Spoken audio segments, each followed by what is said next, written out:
Hey guys, this is Danks87. Today I'm going to be showing you how to do either space or water that work exactly the same without having to flood your level. Say you want just a little pool of water, you can do this with this technique. As you can see, I've got a pool of water here and I'm swimming around. Okay, so what you're going to need is a tag, a broadcast microchip, a controllernator, impact sensor, an advanced mover, 5 character animation tweakers, 4 speed sensors, and not gate. So first we make our body of water. I tend to use the water material as it looks like water.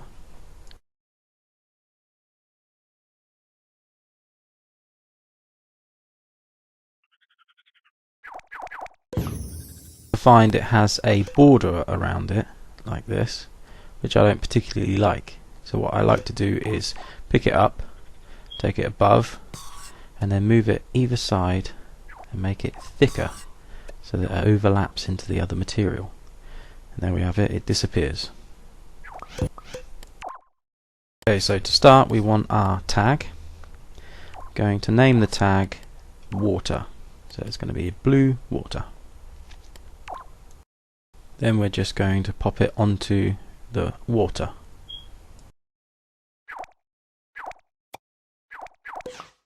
That's it for the water side of it. Now we're going to move to something a little bit more complex. So grab yourself a material that is invisible. I always use sticker panel, but you can use whatever you want. And I'm going to shape it like the sack so I know what it's for. So this is where we are going to be applying the logic to our sack boy. We won't be using sack bots. We're going to be applying the logic straight to the sack boy. So to do this we are going to need the broadcast microchip. I'm going to pop it straight on him. And we want a controllernator. Pop that inside the broadcast microchip. Next we need to tweak the controllernator. And we want it to be a receiver of the closest player. So this little button down here. And now we need to edit the broadcast microchip. We want all players in range, and we want it an unlimited range and all of the layers. Now we are going to add a microchip inside the controllernator,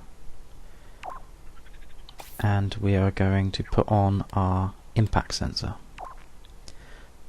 and we're going to change the settings so that it applies when touching, yes, and requires a tag blue and of water. So only when we're inside the water will it activate that microchip and connect it up. And now we want our advanced mover.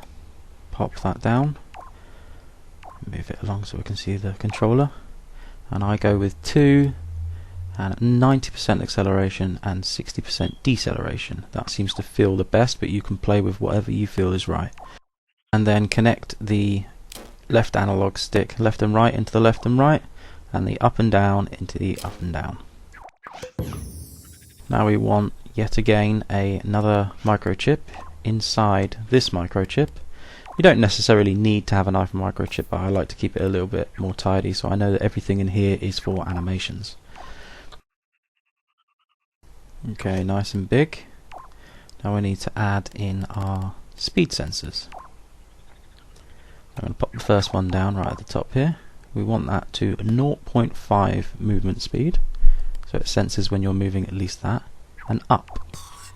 And then we want one for down, and one for right, and one for left. This means that it will play a different animation depending on which way you are moving. And our OR gate now, we want 4 inputs into our OR gate, and we want to invert it. Then we're going to want to put all of the movement sensors into this OR gate.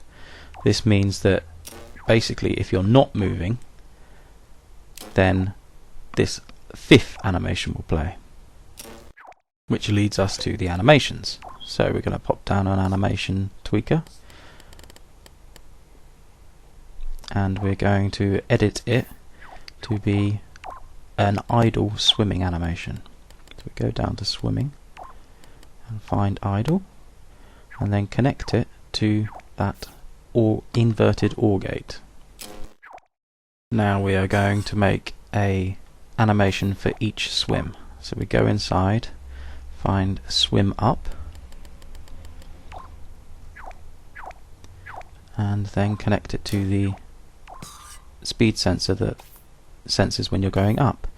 The same for each one. So we want to go into each separate animation, hook them up to their appropriate direction. So this one, there's swim right. So when we are moving right, it will play that animation. When we are moving down, it will play this animation. So we want swim down. And lastly, swim left, making sure that you connect each one as you go. Now, if you want to add sounds, which for water is generally required to make you feel like you're underwater, just pop the sounds in the same microchip as where the advanced mover is. So I go generally with a splash, so Big Splash 2 is a good one for when you just enter it, and I go with an underwater sound. I find it's a little bit too loud, but you know, you can turn them down. I'll just leave it as it is at the moment. And the plunge sound sounds quite good for when you enter the water as well. So I add all of these and you get an underwater effect. As you can see, when I go into play, I've got the microchip and it follows me around. So now I can show you that as you enter the water, you can now swim. Thanks for watching, more to come.